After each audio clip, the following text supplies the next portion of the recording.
Rano Karno sampaikan kabar duka pemeran Dul anak sekolahan ini disebut Selamat Jalan Anakku Muhammad Ilham Yutino.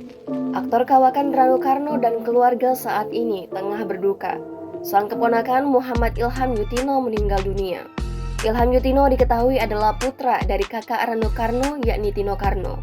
Tino Karno sendiri tak jauh berbeda dengan Rano Karno.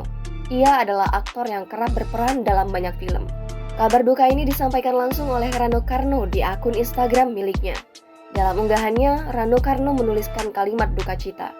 Istri Rano Karno, Dewi Indriati juga menyampaikan rasa duka. Dia meminta doa dari warganet dan memohon dibukakan pintu maaf untuk Muhammad Ilham Yutino. Belum diketahui apa penyebab Muhammad Ilham Yutino meninggal dunia.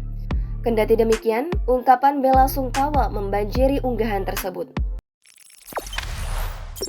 Jangan lupa subscribe, share, komen, dan like ya.